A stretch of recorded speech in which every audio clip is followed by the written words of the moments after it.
Hey folks, Coach Patrick here from Endurance Nation. Welcome to another weekly Coach podcast. This week I'll be talking to you about the infamous post-Ironman depression syndrome. That is the mental, physical, emotional malaise that affects type A triathletes after completing an event consisting of 140.6 miles. As a coach of an online triathlon team, over 800 members, this is a phenomenon that I witness all the time, and it's not simply related to doing an Ironman per se. It could be any sort of big race that people have. So for people who are training and doing their first half, sort of a big, focus on what their year may be or something they targeted for a long, long time, it would be the same way, especially people doing their first marathon. Whatever it is, it's a big event that requires lots of work and training and preparation, in the aftermath of which ends up being a little bit harder than people would necessarily imagine. So I'm going to work our way through that. But before I begin, I do want to point out Endurance Nation is the world's largest and fastest online triathlon team. We are home of the 4 keys of race execution and creators of the first time finish guarantee. You can learn more about us over on our website at www.endurancenation.us, where you can create a free trial, talk to me on the phone, get a triathlon season roadmap from Coach Rich, and plug into the rest of the team. Still plenty of training and racing going on, and still building up for the rest of the year. It is August 4th, Monday night, and we have Boulder just this past weekend. Congrats to the team. And we have Tremblant in 2 weeks, and many other races along the way. So very, very exciting time for us here on the team inside Endurance Nation, and a busy time. And especially after Lake Placid. I was up there as one of our key races. Well, not a key race this year, but just a big race for us. Just over 50 people racing between member athletes and plant athletes. Phenomenal weekend, outstanding event. Lake Placid never disappoints. And funnily enough, the interactions and relationships that I've built with these athletes over time has led to some conversations now after the race about sort of what next, what's happening, which is sort of the catalyst for this call. Right? I do want to apologize in advance. My fancy Endurance Nation backdrop is missing. It's somewhere in my car or somewhere. After Lake Placid, I still am sort of in that strange space between, like, do I really unpack from Lake Placid because I'm about to go to Tremblant anyway? So let's just pretend there's a big banner behind me that says Endurance Nation. In the meantime, I will pimp out Endurance Nation 2014 race T-shirt to everyone else out there who's representing it. If you're not, you can just flash the old gang sign, get it going. All right. So without further ado, I'm going to talk. I know we have a couple people in the chat room tonight. Let's see who's here tonight. Tonight we have Don. Don, nice to meet you at the finish line in Placid. Thanks for coming out and supporting. Jacqueline, Jamie, Jeff, John, Laura, Mary, Mike. Great to have you guys all here. I'm going to walk you through this talk tonight. If you have questions, please feel free to go ahead and drop them in there in the chat box, and I'll come back and check them out. So, first and foremost, what is this post-Ironman depression syndrome, or PIDS? Some people call it PIS. I don't know. I just called it PIDS.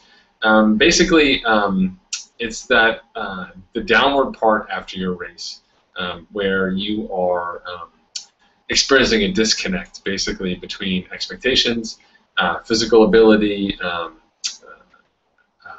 sort of life commitments, where you spend 6 months, 8 months, perhaps even a year, making everything line up and synchronize just right, so that when you toe the line on race day, the world, for a brief moment, was totally in order. You had all the stuff you needed. All the stuff you needed was there. Your family was over here. Your friends are over there. All your food is together. You know what the weather's going to be. It's all going to be perfect, at least for the next 12 hours. And then it can all go to hell. And typically it does. And so we're talking about that aftermath. And for me, there's really kind of 2 types of this sort of depression syndrome we can talk about. The first is the early onset. Early onset happens right after the race. As someone who spends a lot of time watching athletes finish, you can tell right away. I'm a good guesser. I got a good finisher radar, and I can tell someone who's happy with their race and someone who's just happy, in general, and someone who's not happy with their race. In fact, I think I saw 1 or 2 grown men in Lake Placid literally break down, not out of emotion for their race, but literally just not happy, disappointed with what they had been able to do on the day, and which is hard. Race. So much about racing is entering a world outside of our control. As Type A triathletes, we believe it's all within our control. but there's plenty of things that are not. Sometimes, the race day gods act accordingly and, take our day away from us for whatever reason that may be, whether it's through a fault of our own or not. And so there's early onset, which is very, very easy to see. People, behind the finish line, clearly not happy, just not exhausted, needing to hang out, but just needing some time to themselves to kind of process what just happened before they talk to their family or their teammates or what have you. Okay? Then there's the more evil or insidious delayed onset of post-Ironman depression syndrome. And that takes several days or perhaps even weeks to manifest. And for me, I think that's the harder one, and that's where people slowly start to realize that, hey, they're not training for an Ironman anymore, so they don't have a default priority in their house or their job. They don't have to work out today, so they're kind of struggling to get out of bed. They don't have any reasons why they can't do all the chores around the house anymore because of training. And for many people, their identity has become a part of this triathlon lifestyle. And separating those two out, realizing sort of this is that encounter where people start to pull themselves away from that triathlon element of their life, and they realize, hey, triathlon's a hobby. Triathlon's something I do for fun, and that other people do for fun, and it's something that my family put up with, or my friends put up with, or my boss put up with, my coworkers, because of this event. But now I'm normal. I'm not special. And this week at the office we celebrated Tina for what she's doing, not me in my first century ride, or this weekend, I've really got to spend 10 hours in an indoor pool supporting my kids for swimming because it's all about them right now. It's not about me, and I can't just block out 4 hours for a ride, right? So that delayed onset, I think, becomes harder for people because it creeps up on them. They're not aware. So I'm going to talk a little bit about sort of what are the signs of this, post-Ironman depression syndrome, just as a means for you to hopefully identify, whether or not you've had it, or if you are experiencing it, or perhaps even one of your friends is. Okay. So, for me, the first sign is people are just grumpy. I'm talking about delayed onset here. Early onset, very easy to see. You're not happy, and you're pretty much telling everyone you're not happy until you wake up and smell the coffee and realize you got to get over yourself. But grumpy without your daily endorphins. You just you got workouts to do, but you don't. And so you're not doing those workouts. You're doing other things, and all of a sudden you're kind of grumpy. You're like, man, I really, I think I need to ride today. I think I need to run. Like otherwise I'm gonna go crazy. I often have been quoted as saying that triathlon is something that keeps me from doing really, really bad stuff, keeps me busy, keeps me preoccupied, and I'm sure many of you feel that same way. So you could definitely be grumpy, and it doesn't take rocket science. Your friends or family or significant other will tell you that you're pretty darn grumpy. Overall, general, just kind of malaise. Like you're in a funk, you're just like kind of grumpy, but you're just not into anything. You're just kind of, without a pressing target or overarching pressure from a race or similar event like a presentation or a conference for work or something related to your family, then, it's just, okay, I'll be fine. I'll wing it. I'll get there. But just not a lot of excitement about what you're doing, not a lot of passion. You kind of got all that sapped out of you by your race. Another classic sign is just oversleeping, where people go from being like a robot, training, how do your friends and family are asking you, how do you fit in 14 hours of training on top of your job and your family and church and whatever else you do, and it's because you made some crazy sacrifices, and now that you've taken a huge chunk of your time back, your personal time back, you may find yourself, overcompensating, oversleeping, and really putting yourself in a bad place. And then finally, I think the easiest sign that you have post-Ironman depression syndrome is that people just tell you suck. They just say, "What's wrong with you? Why do you suck?" I've got like early onset myself now. Before Mount Tremblant of 2014, I'm tapering right now, and I'm just kind of processing all that fatigue in my body, and it just makes me grumpy. I know I don't need to train, and I don't really want to train, and I'm just tired, and it's like having done a workout without having done the workout, so I'm grumpy I didn't do the workout, but I'm smart enough to know that I should do the workout, which makes me even grumpier because I know better than myself, if that makes any sense, right? So kind of know what I'm talking about, right? Yeah. So the most complicating part about the post-Ironman depression syndrome is, aside from those symptoms, is just that your support network is tapped out. They're done. Friends, family, significant others, bosses, coworkers, social peers, they're done. All right, they're happy for you. You did this Ironman thing. You survived. Maybe it was your first. Maybe it was your 15th. Maybe it was your 50th. Who knows? But whether or not you're going to do another one, there's bigger and more important things to those people, and they're really not going to sit there and hold your hand as you try and process what's happening to you right now. So as much as you are struggling with the situation, it's not like you can just kind of turn to your spouse and say, oh, you know all that training and how much of a pain in the ass it was for our family and you and I and everything else? I really kind of miss it. And when you say that, it sort of sounds like you like that more than you like all the family and personal time and everything else, which, trust me, that's not going to go over too well. So one important aspect to remember is that, hey, your support network is done. They're pretty exhausted. They're exhausted before the race. They got exhausted at the race or just even following you online. And now you're back and you're acting like this. They're just totally done with it. Okay? So important to remember as you're thinking about how to handle these things. Okay? So a lot of times the real issue behind post-Ironman depression syndrome is not the fact that you're depressed or down or out. It's what that depression will then lead you to do.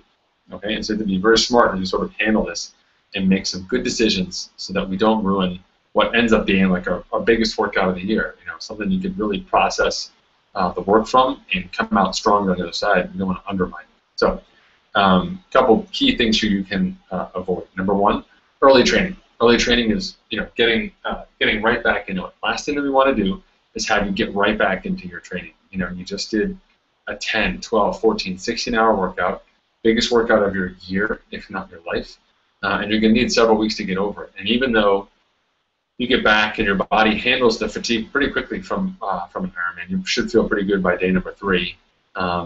Physically, not by feeling good, I mean just not hurting, like you would say after running an open marathon all out. And it's very tempting for you to say, well, I'm just going to go for a 2-hour ride. Like, I'm an Ironman. I rode 6 hours, so I'm just going to ride 2. But truth be told, that will come back to haunt you. Any of those early workouts will eventually delay your body's ability to process the fatigue. The people that you see working out right away, odds are they're people who do a ton of volume. I remember one year after Kona, seeing people the next day, like in Hawaii, 60 miles from town, riding their bikes around, and with bracelets on. They had raced, and they weren't staying out in Hawaii.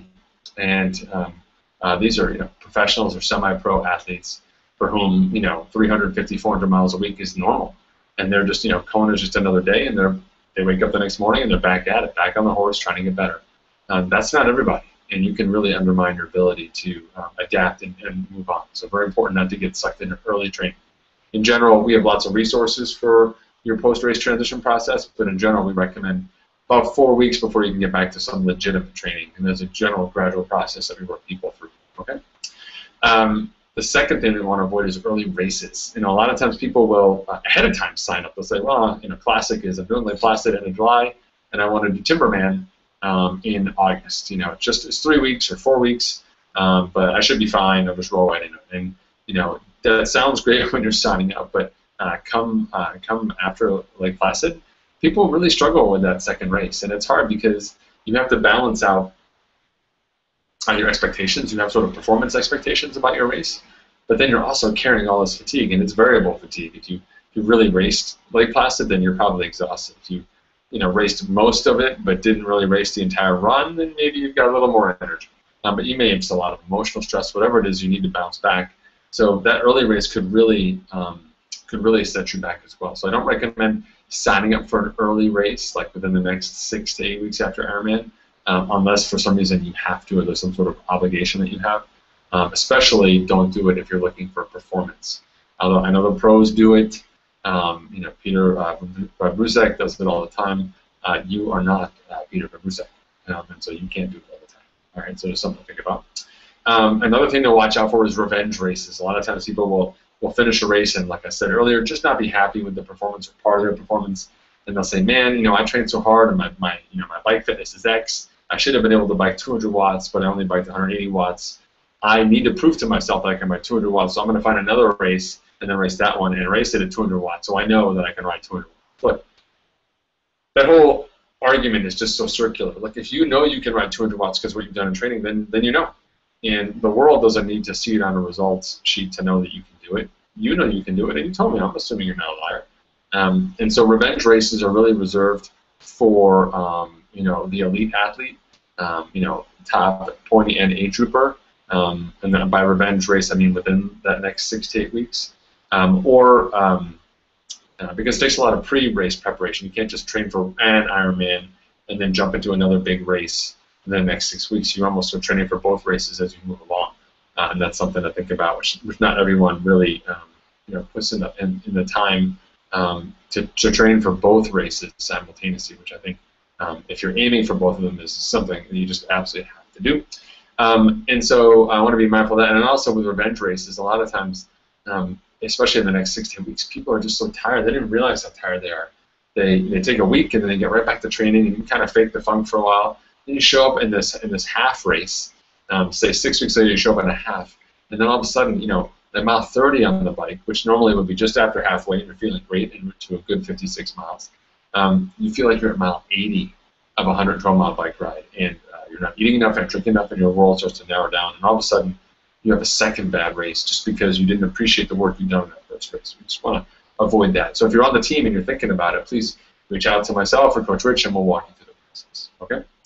The next thing we want to avoid is excessive eating. Again, many people go through a period of really solid discipline around their body composition, nutrition, fueling, all to make race performance be better, whether it's improving body composition or improving ability to absorb the training work, or just staying hydrated, or eating good food, whatever it is.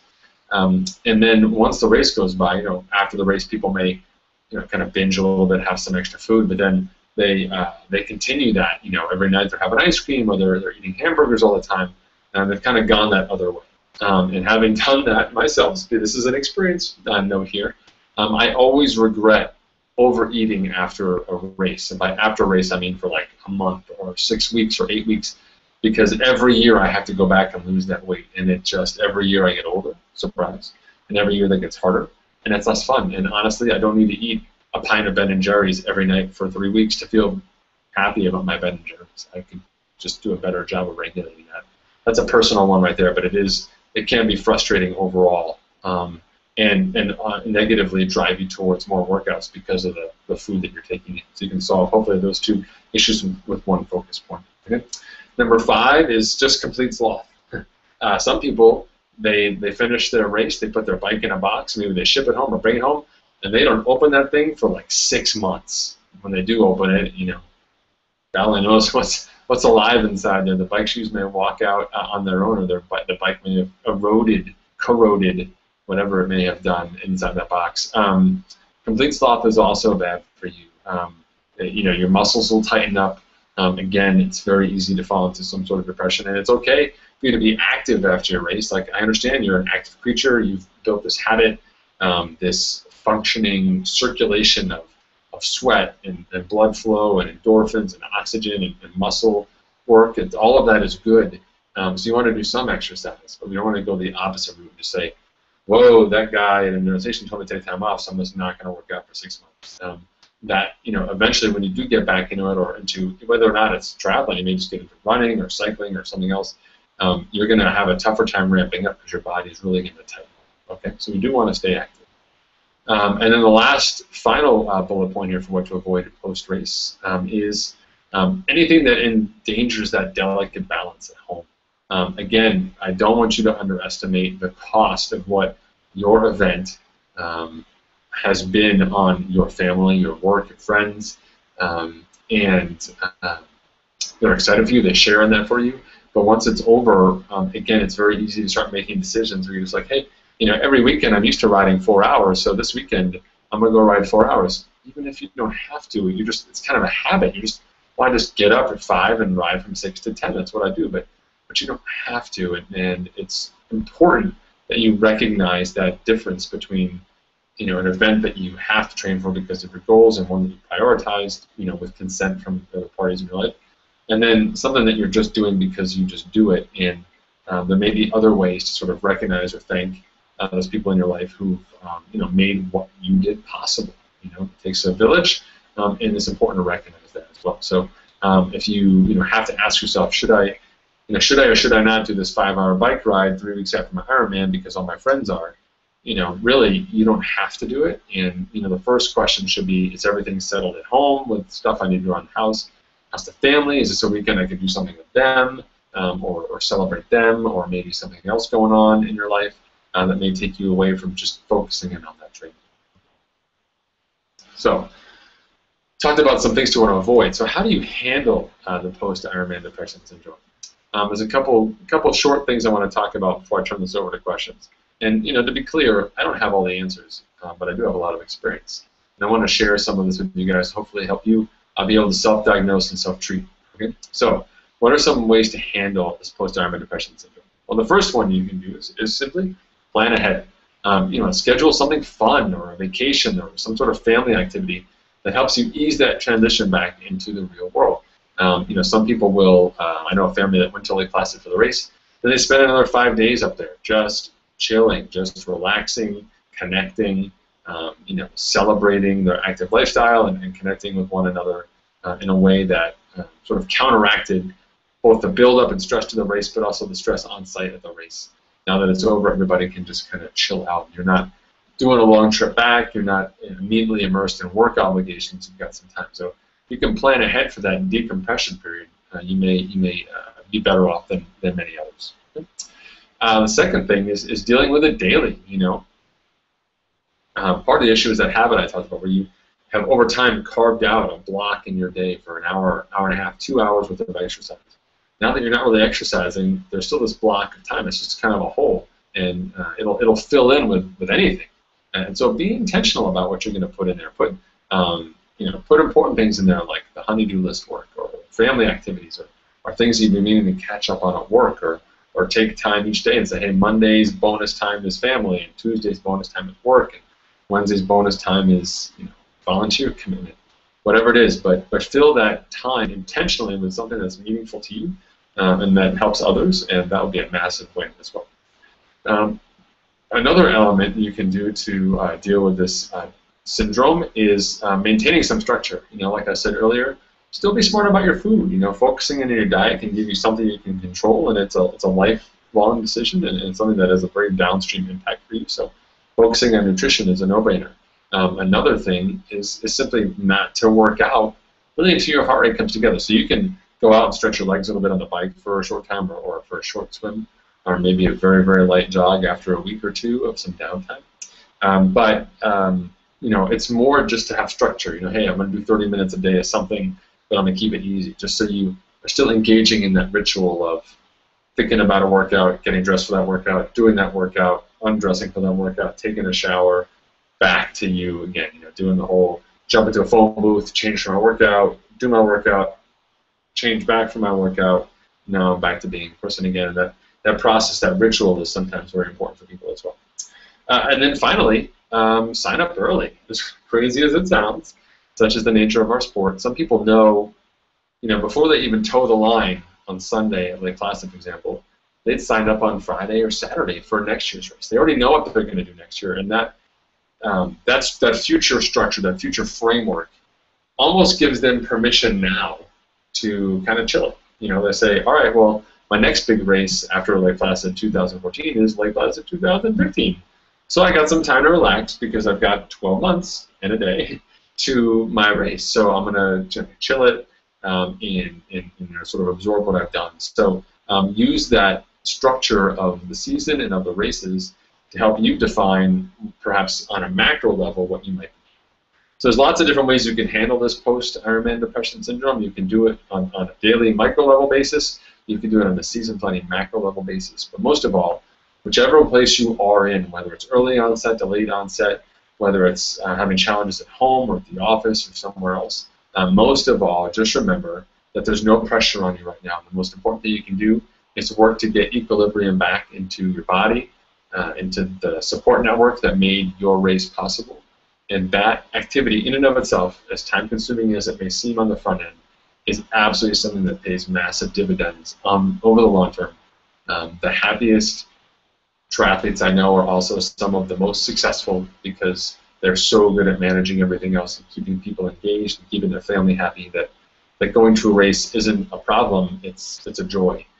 It's a celebration because everybody wins. You know, the race may be for you, but there'll be another trip for your spouse or for someone else. All of that virtuous cycle begins to build up and pay off.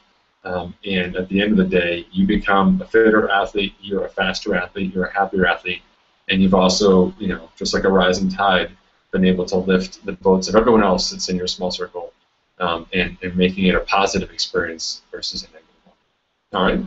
I hope you enjoyed this talk about post-Ironman depression syndrome. To be clear, Endurance Nation is in no way affiliated with or endorsed by Ironman or the World Triathlon Corporation. This is just me, Coach Patrick from Endurance Nation, describing a phenomenon that has a name. Ironman is a registered trademark of World Triathlon Corporation, and for any official information about them, you should go to their website and check them out. This is simply my opinion and the structure of how I believe you should handle the downtime, be it physical, spiritual, mental, after your race in a constructive way so as to lead you to a place where you can transform this into a positive experience that you just simply continue to build off of. So if you guys do have questions, I'd love to see them in the chat box. I'm going to head over there right now and take a look at them while I take a quick drink here. Let's see. Let's see what we got. Hold on a second. Where are you, chat box? Oh my goodness, we got Mariah, Mary Russo. This is a veritable who's who of Endurance Nation. So good to see you guys. If you guys have questions, I'd love to see them. Type them in the box. And I should also say that there's kind of different types of this sort of post-race scenario, because some people fall into a funk now in July, but hey, you've got, you know, 3 more months or 2 more months of racing, probably 2 more months of triathlon, and 3 to 4 more months of just general racing, whatever your sport may be. But when you race in October, November, or December, and you kind of fall into this funk, it's hard. Like nobody's exercising in December. Nobody's starting workouts in December, and it's very easy to fall into a trap. You know, I think one of my hardest transitions that I've identified over the years is coming back from Kona. You know, I come back from Kona, and it's just a culmination of so much work, such an amazing, high, incredible experience. But it dumps me right into Halloween, and I totally have a sweet tooth. And then, which is only mere weeks away from Thanksgiving, I love to eat, and then Christmas. And so, ironically, racing Hawaii has been a real personal challenge for me, because it drops me right into that time of year that's sort of, I think, for endurance athletes, a real Bermuda Triangle. So there's ways to combat that. One of the things that we're doing for 2015 is our early January volume camp, where people can say, all right, hey, I'm going to put this January camp on my schedule. In order to attend this camp and really reap the benefits of it, I've got to do some training in December, November, and that's going to kind of help set the stage and keep things rolling for you more than anything else. Okay? Doug is confessing, I am excessively eating and slothy. Slothy. Going to get back on track tomorrow. No worries, Doug. And I was going to say, I haven't looked at some of those videos from you. Something I think you can work on a lot too is your hips when you're running. I'd love to see you work on your hips and your knee drive. Think of like a Stairmaster, anything to get you really, lifting those hands up and those knees up for a more linear and vertical running structure. I think that's something that could really benefit you over time. I mean, both stretching and getting improved hip flexibility, but then also, running hills, that upward motion, I think may help you with your performance over time. Just something in the back of my head. Mary says, should I look at body count this week? Mary, I think if you ask the other Jersey Tri girls, they'd probably give you some 4-letter answer around body composition. I wouldn't look at the numbers on the dial. I'm not so worried about that, or a scale. Just start making good decisions. Pick, say, all right, Mary, tomorrow's Tuesday, and this week is all about healthy lunches. I'm going to have a great lunch every day. And the next week maybe you say, all right, I'm going to have a great lunch and a good breakfast. And the week after that you say, good lunch, good breakfast, and 1 or 2 nights a week I'm going to have a good dinner. And just kind of put yourself back on track, because it's so hard to forget that when you're training for, a full race, 140.6 miles, you are just burning so many calories every day that, you could probably eat a Big Mac a day, not recommended, or candy every day or whatever, and still be okay, still be fit per se. even though you're not using great fuel. And now that those workouts are down, nutrition, ironically, has even greater importance. Okay.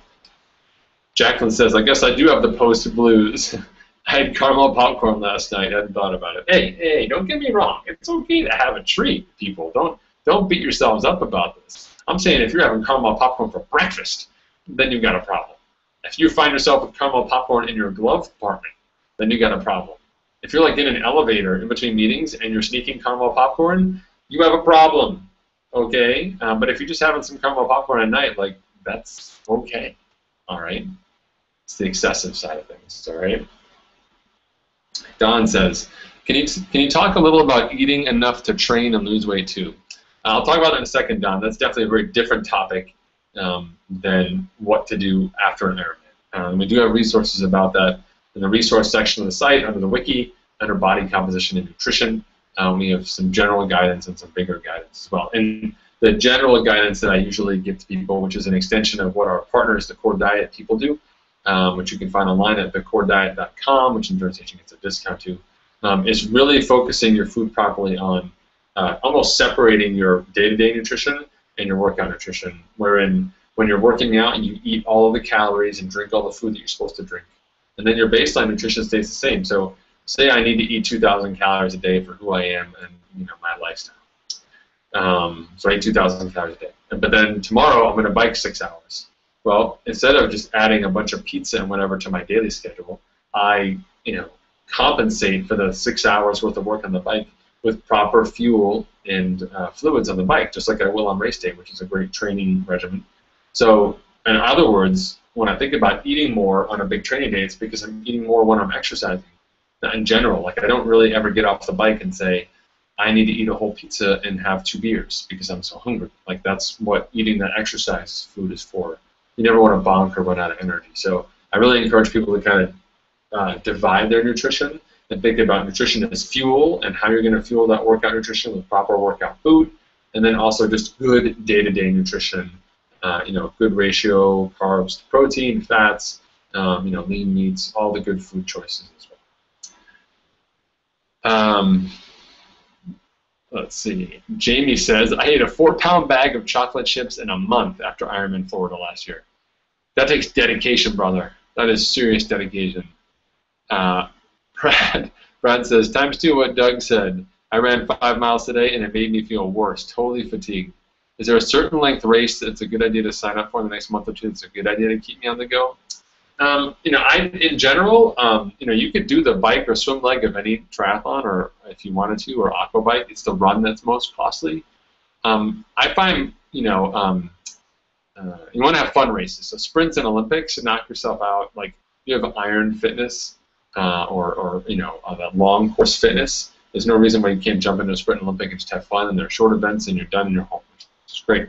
You don't need to stress out about training for them now. A lot of times people will sign up for a fall half marathon as a target as well. It's just some basic training.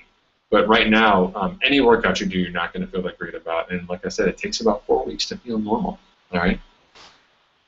Jeff says, do you think there's any difference after a first Ironman finish compared with subsequent finishes?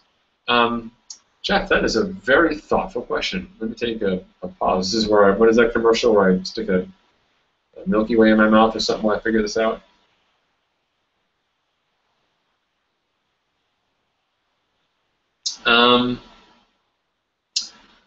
Yeah, I do think there is. I think a lot of times, first-time Ironman athletes don't really know how they're supposed to feel. All the preparation has been for this event that no one's thought about what happens afterwards. And so that fall off, that precipice after all that work I think is greater for a first-timer. Plus, their identity is fundamentally changed. They were not an Ironman, and now they are an Ironman. And so, for multiple times when you've done 10 or 12 or 4 or whatever your number is, you've added sort of another notch on the belt, or you've taken another step forward in your progress, but it's not as monumental as that first time. You can still fall into bad habits, and there may be different ways. I don't think it's ever easy to kind of come down for a race, but I think you can learn from how you've done in the past and be better about it. And so too will everyone else in your life. The first After your first Ironman, your spouse might be like, oh, it's all right. We'll figure it out. But after like Ironman number 4, they're like, look, you're doing it again. Suck it up, buttercup. Get out there and mow the lawn. I don't want to hear you whining. If I see you on your bike, I'm going to break your legs or something, right? Okay, so think about that. Like there's an up and a downside to both sides of it. Okay. Laura asks, do you think an October marathon is too close to train for post-Lake Placid? I do not. But again, the same rules apply. You have to recover. So, I wouldn't really be thinking about a good long run until 4 weeks after Placid. So Placid was the 27th. It's the 27th of August. So you'll have 6 to 8 weeks of proper running, which sounds terrible and short and, oh no, I'm doomed. But really, you just train for this huge race that you just completed.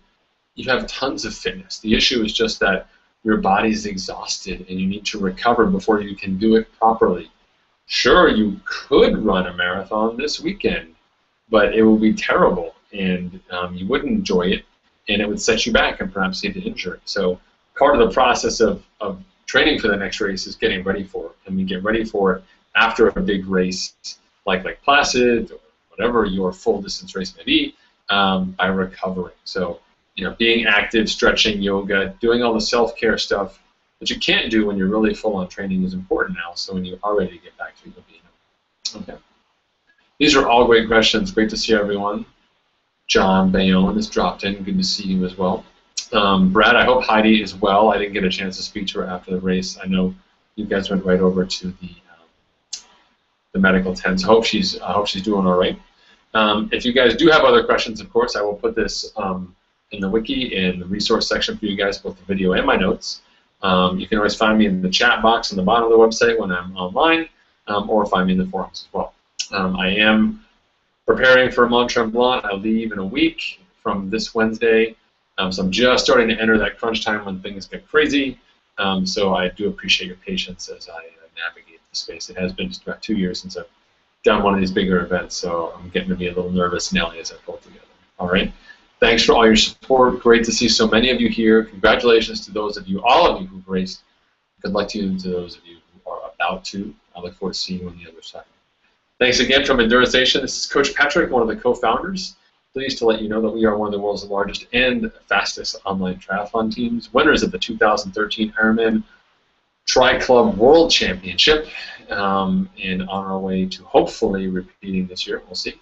You can find us online at www.enduranceation.us or at the races. Anyone you see in red with an E and an N, Enduranceation, Team EN, or WorkWorks on their jersey, super smart, super funny, super awesome, super supportive. You should definitely check them and us out.